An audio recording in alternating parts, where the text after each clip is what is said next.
தீபாவளிலாம் கொண்டாடிட்டு சந்தோஷமாக வந்திருக்கீங்க, அப்படித்தானே? நல்லா பதில் சொல்லணும். எஸ், அதுலேயே ஒரு மிடுக்கு இருக்குன்னு சந்தோஷம் இருக்கணும். நம்ம ஒவ்வொரு நிமிஷத்தையும் சந்தோஷமாக அனுபவிக்கணும். என்ன பழசை நினச்சிக்கிட்டு ப்ரெசண்ட்டில் இருக்கிற சந்தோஷத்தை நம்ம இழந்துடக்கூடாது. பழசை நினச்சிக்கிட்டு ப்ரெசண்ட்டில் இருக்கிற சந்தோஷத்தை மறந்துடக்கூடாது. இப்போ ப்ரெசண்ட்டு முன்னாடி நான் நிற்கிறேன், எனக்கு முன்னாடி நீங்கள் இருக்கிறீங்க, அப்படி தானே? சரி, வகுப்பறையில் நீங்கள் யார் முன்னாடி இருக்கிறீங்க? ஆசிரியர் யார் முன்னாடி இருக்கிறாங்க? உங்களுக்கு ஆசிரியருக்கு முன்னாடி நீங்கள் இருக்கிறீங்க, உங்களுக்கு முன்னாடி ஆசிரியர் இருக்கிறார். எல்லாரும் முன்னாடி முன்னாடி இருக்கிறோம், அப்படி தானே? அப்படி இருக்க நீங்கள் எவ்வளவு சந்தோஷமா அந்த பாடங்களை நீங்கள் கவனிச்சுட்டு இருக்கீங்க, யோசனை பண்ணி பாருங்க. டிவியில் பாடம் நடத்துறதுக்கும் ஆசிரியர் ஒரு உயிரோவியமாக நின்று பாடம் நடத்துறதுக்கும் என்ன, ஆசிரியருடைய கண்கள் முழுவதும் உன்மேலே கவனமாக இந்த குழந்தை பாடம் கற்றுக்கொண்டு இருக்கிறதா என்று கவனத்தோடு பாடம் நடத்திட்டு இருக்கார். அவருக்கு 2 வேலை. நீ கவனிக்கிறியா இல்லையா கவனிக்கிறது ஒரு வேலை. என்ன இன்னைக்கு எந்த கிளாஸில் எந்த படத்தை எப்படி நடத்த வேணும்ங்கிறதுல அதில் கவனம் இருக்கணும். அதில் 2 கவனம் இருக்கு. இதில் ஏதாச்சும் ஒரு கவனத்தை அவங்க சிதறடிக்க முடியுமா? 2ல் 1 தவறி போச்சுனாலும் உனக்கு பாடம் புரியாது, அப்படித்தானே? சரி, இந்த படிப்படின்னு சொல்றது யாரு? பேரண்டா? அப்புறம் வேற யாரு? டீச்சர்ஸ். அதுக்கு அப்பாற்பட்டு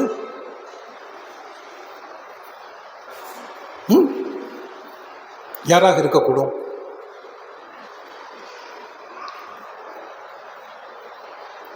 அதாவது இந்த 2 பேருக்கு அப்பாற்பட்டு ஒரு ஆள் இருக்கு. அதுக்கு ஒன்று நல்ல ஆளா வாச்சா தான் அது படின்னு சொல்லும். யோகம் அது யாரா இருக்கும்? பக்கத்தில் இருக்க ஃப்ரெண்ட்ஸ் தான். மாஸ்டர் அப்படி இல்லை, இது படித்தேன்னு படிக்கலேன்னு இது சொல்லும், என்னை எப்படி இது படின்னு சொல்லும். அப்படிதான் நடக்குது. எது நடக்குது? உண்மையான ஃப்ரெண்டுனா என்ன சொல்லலாம்? உன் பெற்றோர் மாதிரியும் உனக்கு அருமையாக கற்றுக் கொடுக்குற உன்னுடைய அன்பான ஆசிரியர் மாதிரியும் அது படின்னு சொல்லும் அன்பாக. நல்ல ஃப்ரெண்ட்ஸ்னால் அதான் ஃப்ரெண்ட்ஸை பார்த்து தேர்ந்தெடுன்னு சொல்கிறேன் நான். இவ்வளோ விஷயம் இருக்குது கிளாஸ் ரூம்குள்ள, புரியுதா? சும்மா உட்காந்துட்டு போகலை. நீ ஒவ்வொரு நாளும் ஒரு விஷயங்களை நீ கற்றுக்கொண்டு இருக்கின்றாய். யார் மூலமாக? ஆசிரியர் மூலமாக. சரி, படின்னு சொல்கிறாங்களே, அதுக்கு அப்பாற்பட்டு ஏதாவது நினச்சி பார்த்துருக்கியா? அதைத்தான அந்த படின்னு சொன்னால் மனசுக்கு பிடிக்கல. என்ன அதுக்கு பதிலாக நான் சொல்லுவேன், புத்தகத்தை வாசிப்பா, புத்தகத்தை படிச்சு பாருப்பா, அப்படின்னா நல்லா இருக்குமா? படின்னு சொல்கிறாங்க, உன் மனசு ஒத்துக்கிற மாட்டேங்குது. ஆனால் உன்னை நினச்சி பார்த்தியா? உன்னையே நீ கேள்வி கேட்டு பார்த்தியா?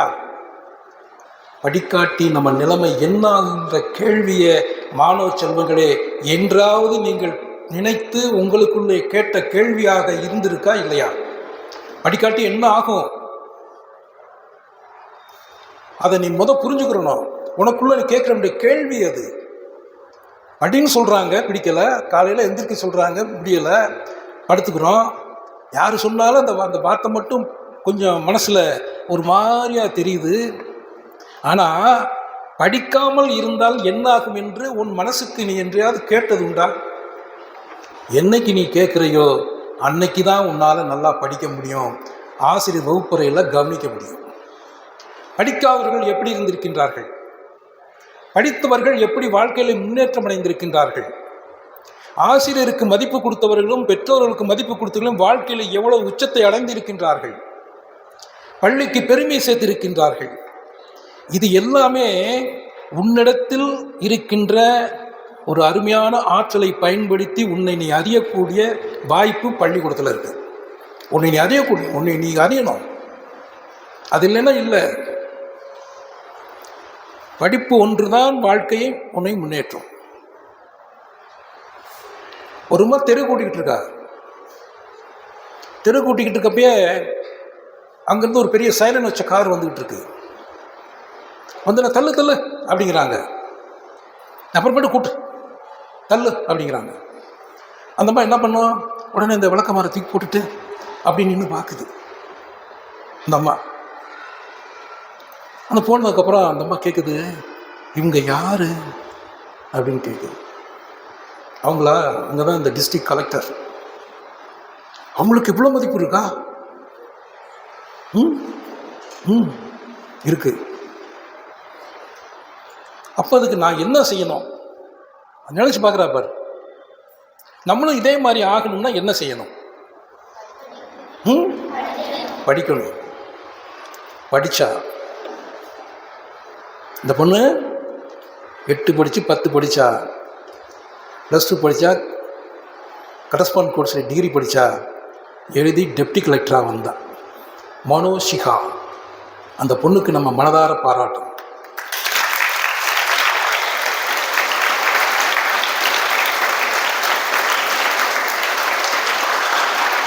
இந்த கதையை சொல்லிட்டேன். இந்த கதைக்கு ஆணிவராக அந்த பெண்ணுடைய மனதிலே ஒரு என்ன இருந்தது? ஒரு ஆர்வம், தீப்பொறி மாதிரி அந்த ஆர்வம், படிக்கணுங்கிற வெறி. எப்படி நம்ம முன்னேறி இந்த அம்மா மாதிரி நம்ம போகணும், மற்றவங்களுக்கு ஏழைகளுக்கு செய்யணும் நம்ம, அப்படிங்கிற ஒரு ஆர்வம் அந்த பெண்ணை உயர்த்தியது. அதான் சொல்றேன், எப்பயும் மகிழ்ச்சியா இருக்கணும்னா ஆர்வத்தோடு நீ இருந்தேன்னா மகிழ்ச்சியா இருக்கலாம். அட் பிரசன்ட் ஆசிரியர் பாடம் நடத்துகிறாரு, அந்த பிரசன்ட்ல பாடம் நடத்திக்கிட்டு இருக்காரு. நீ எதையோ நினைச்சுக்கிட்டு இருந்தா எப்படி அந்த பாடம் மனசுல பதியுமா? பதியாது. இப்பதான் நடந்துகிட்டு இருக்கு. இந்த கொஞ்ச நேரம் கழிச்சு நீ கிளாஸுக்கு போறப்ப கிளாஸ்ல உட்காந்து கேட்டுக்கிட்டு இருக்கேன். எத்தனை பேர் கேட்டுக்கிட்டு இருக்கான்னு தெரியாது. ஐம்புலன்களும் முக்கியமானது, செல்வத்தில் செல்வம் செவி செல்வம். இவர் என்னமோ பேசிக்கிட்டு இருக்காருன்னு சொல்லி எத்தனை பேர் எங்கேயே உலாவிக்கிட்டு இருப்பான் வெளியே. எதன் மூலமாக உலாவுவான்? நினைவுகள் மூலமாக, கற்பனை மூலமாக எங்கேயோ பார்த்துக்கிட்டு இருப்பான். அந்த ஒரு நிமிடி அந்த நான் சொன்ன முக்கியமான அந்த ஆர்வங்கிற வார்த்தையை அவனுடைய மனதை எங்கேயா சென்று இருந்ததுன்னா அந்த ஆர்வம்ங்கிற வார்த்தையை அவன் புரியாமல் போய்விட்டான். ஆனால் அவன் எப்ப புரிவான் என்றால் காலம் கடந்து புரிந்து கொள்வான். ஆகா, நம்ம கவனிக்காம போயிட்டோமே. இந்த ஒரு வார்த்தை, ஆர்வம் என்ற வார்த்தை தீப்பொறியான வார்த்தை. இது உன் மனதிலே நன்றாக கேட்டு விதைக்கப்படுமானால் வாழ்க்கையில் நீ முன்னேறுவாய். ரொம்ப நாள் கழிச்சு ஒரு குடும்பத்துல குழந்தை இல்லை. அவங்களுக்கு எவ்வளவு கஷ்டமா இருக்கும். பக்கத்துல இருந்தெல்லாம், என்ன உங்க வீட்டுல பிள்ளை சத்தம் கேட்கல, அழுகலையே, உங்களுக்கு குழந்தை இல்லையான்னு கேட்க அவங்களுக்கு ரொம்ப மனசு கஷ்டமா இருந்தது. ரொம்ப கஷ்டமா இருந்தது. இவங்க வேண்டா தெய்வங்களை எல்லாம் வேண்டுறாங்க. அவங்களுக்கு ஒரு குழந்தை இறைவன் கொடுக்குறாரு. அந்த குழந்தை பிறக்குது. வளர்ந்து வரப்ப அந்த குழந்தைக்கு பார்வை இல்லைங்கிறத பெற்றோர்களுக்கு தெரியுது. இந்த குழந்தைக்கு பார்வை இல்லையே அப்படின்னு தெரியுது.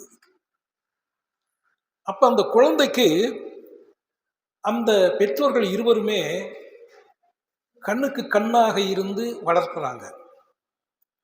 ஒரு 4-5 வயசு வருது. அந்த காலத்துல திண்ணையில ஒவ்வொரு கிராமத்துல திண்ணையை வச்சு கட்டியிருப்பாங்க. இப்ப இருக்கா என்னன்னு தெரியல. நீங்க கிராமத்துக்கு போனீங்கன்னா திண்ணை வீடு இருக்கும். அதில் உட்காந்து பேசுவாங்க. காலையில சாயந்தரம் தான் அங்கே உட்காந்து சாப்பிடுவாங்க. காலையில சாப்பிட நேரம் இருக்காது அவங்களுக்கு. அந்த திண்ணையில உட்காந்து பக்கத்து வீட்டிலேருந்து ஒருத்தவங்க வருவாங்க, ஏற்ற வீட்டிலேருந்து ஒருத்தர் வருவாங்க. அனுபவிச்சிருக்கீங்களா? அந்த வீட்டு குழம்பெல்லாம் வரும், ரொம்ப சுவையாக இருக்கும், நல்லா இருக்கும். கிராம வாழ்க்கை. இங்கே அப்படி இல்லை. பக்கத்து வீட்டு கதை நமக்கு தெரியாது, ஒன்றும் தெரியாது, எவனும் தெரியாது. கிராமத்தில் அன்பான முகங்களை நம்ம தினம் பார்க்கலாம். அக்கா உங்கள் வீட்டில் என்ன குழம்பு? இன்னைக்கு புளி குழம்பு. அப்படியா? எங்கள் வீட்டில் சூப்பரான கொள்ளு ரசம், கொண்டா. உன் வீட்டில் சாம்பார், ரைட். சாதம் கொண்டுவோம், நம்ம 2 பேரும் பகிர்ந்து சாப்பிட்டுக்குருவோம். எப்படி இருக்கும்? மத்தியானம் இந்த வேலையை செய்கிறீங்களா? சாப்பாட்டு நேரத்தில் ஒரு டிஃபன் பாக்ஸ் ஸ்பூனில் பரிமாறுதா? அது எவ்வளோ இன்ட்ரெஸ்டாக இருக்குது. எல்லாருக்கிட்ட சமையல் இப்படி கலந்துக்கிறதா? சுவையாக இருக்கா? அது மாதிரி அன்பில் நீங்கள் இருக்கிறீங்களா? நினச்சிப்பார். சுவையில் சுவைந்து ஒன்று செய்து சுவைக்கின்ற நீங்கள் அன்போடு இருக்க வேண்டும். இது மாதிரி அந்த திண்ணை வீட்டில் உட்காந்துருக்காங்க. பக்கத்தில் ஒரு பள்ளிக்கூடம். அங்கே பிள்ளைகள் படிக்கின்ற சத்தம் கேட்குது. ஆ ஆ ஈ ஈ இதெல்லாம் கேட்குது அவனுக்கு. அவன் கேட்குறான், அந்த பையன் கேட்குறான். கேட்டோன்னே அம்மாவை கூப்பிடுறான். உடனே அம்மா கூப்பிடுறான், அம்மா என்னடா செல்லம்னு வராங்க. அவங்க இந்த பக்கத்தில் என்ன சத்தம்லாம் கேட்குது, படிக்கிறாங்களா? ஆமாடா செல்லம், படிக்கிறாங்க. எனக்கு படிக்கணும் போல ஆசை இருக்குமா அப்படிங்கிற. எனக்கு படிக்கணும் போல ஆசை இருக்குங்கிறான். யாரு? 2 கண்களும் தெரியாத ஒரு சிறு குழந்தை பாடசாலை நடத்துகிற பாடை காதால் கேட்டு தான் படிக்க வேண்டும் என்ற ஆர்வம் அவனுக்கு மனதில் வருது. கண்ணு தெரியாத பிள்ளைக்கு. அப்போ அம்மாவிட்ட கேட்கப்ப, அப்பாட்ட கேட்கப்ப அவங்க மனசு எப்படி இருந்திருக்கும்? இவனுக்கு கண்ணு தெரியலையே, எப்படி இவனுக்கு எடுத்து சொல்றது அப்படின்னா அவங்க 2 பேரும் கட்டி பிடிச்சு அழுகுறாங்க. பிள்ளைக்கு படிப்பு வசதி கூட சொல்லிக் கொடுக்க முடியவில்லையே, கண்ணு தெரியாம இருக்கிறானே அப்படின்ட்டு அழுகுறாங்க. அந்த குழந்தை அம்மாவையும் அப்பாவையும் இரு கையால பிடிச்சு கண்ணீரை துடைக்கிறாங்க. அப்பா அம்மா கண்ணீரை துடைக்கிறது அந்த இளம் கரங்கள். அப்பா அம்மா கரங்கள் துடைக்கின்றது அந்த கண்ணீரை. எத்தனை பேர் நம்ம அப்பா அம்மா கண்ணீரை துடைக்க காத்திருக்கிறோம்? நினைச்சு பாரு. ஏன்பா அழுறீங்க? ஏமா அழுறீங்க? இங்க அழ வேண்டாம். என்னால் படிக்க முடியும். எனக்கு ஒன்று செய்து கொடுப்பீர்களா? சொல்லு செல்லம், செஞ்சிடும். நான் குந்தி கொள்கின்றேன், என் முதுகிலே ஆனா இந்த எழுத்தை எழுதுங்கள் அப்படின்றான். என்னுடைய மெய்யெழுத்துக்களை எழுதுங்கள். மெய் என்றால் உடம்பு, மெய்யெழுத்தல் என்றால் எது? ஆனா ஆவனா. அப்ப குனிந்து கொள்றான். அதுல அந்த அம்மா ஆ போடுறாங்க, ஆன் போடுறாங்க. அதை தெரிஞ்சுக்கிட்டான். தொடு உணர்வு. அப்பா அம்மாவுடைய சொல்லை கேட்டு கேட்டு அப்பா மூலம் அம்மா மூலம் கையால் மேலே எழுதி எழுதி அவன் படித்தான். படித்தது மட்டுமல்ல, அரசவையிலேயே பெரிய கவிஞனாக இருந்தான். அவன்தான் அந்தக கவி வீரராகவ முதலியார் என்பதை நாம் இன்று மறந்துவிடக்கூடாது.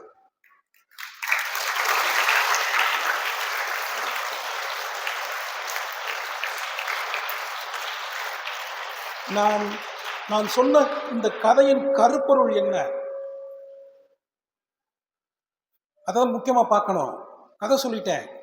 உணர்ச்சி பூர்வமாக, உணர்வு பூர்வமாக என் கண்களிலே தண்ணீர் வர அளவுக்கு உங்களுக்கு நான் சொல்லியிருக்கேன். உங்களையும் இந்த கதை உங்கள் மனசிலே கொஞ்சம் உணர்வை ஏற்படுத்தியிருக்கும். அதுக்கு அப்பாற்பட்டு என்ன இருக்கு அதுல? கண்கள் பார்வை இழந்தாலும் கருத்தில் அவன் குருடன் இல்லை. கருத்துல குருடன் இல்லை. அப்பா அம்மா சொல்றான், அருமையா சொல்லிடுறான், எனக்கு இந்த மாதிரி சொல்லிக் கொடுனா. அவனுக்கு எங்க இருந்து வந்தது அவனுக்கு அந்த அறிவு? தன்னை உயர்த்தி கொள்ள வேண்டும், எப்படியாவது படிக்க வேண்டும் என்ற ஒரு கேள்வி மனதிலே எழுகின்ற பொழுது அங்கு பிரபஞ்சத்தின் மூலமாக ஆள் மனதில் இருந்து அவனுக்கு இது செய்தால் நன்றாக இருக்கும் என்று தோன்றியது பெற்றோர்கள் சொன்ன அந்த குழந்தை. அதான் ரொம்ப முக்கியம். நம்ம 2 கண்ணு இருந்தும் படிக்காம இருக்கிறோமே, இங்கதான் பாயிண்ட். 2 கண்கள் இருந்தும் படிக்காம இருக்கிறோம். 2 கண்கள் இருந்து போர்டுல எழுதுறது தெரியுது, ஆனா அது மனசுக்குள்ள போக மாட்டேங்குது. அந்த கருத்தாகிய மனம் வெளியே போயிடுது. அப்ப அவன் குருடனா நம்ம குருடனா? அது யோசனை பண்ணு முதல்ல. புரியுதா? அரிது அரிது மானிடராய் பிறத்தல் அரிது, கூன் குருடு செவிடு என்று பிறத்தல் அரிது என்று அவ்வை பாட்டி சொல்லிட்டு போனான். அறிவு. உங்களுக்கு அருமையான கண்கள் பெற்றோர்கள் கொடுத்திருக்கின்றார்கள், அருமையான செவிகளை உங்கள் பெற்றோர்கள் கொடுத்திருக்கின்றார்கள், அருமையான கைகளின் விரல்களையும் கால்களையும் உங்கள் பெற்றோர்கள் கொடுத்திருக்கின்றார்கள்.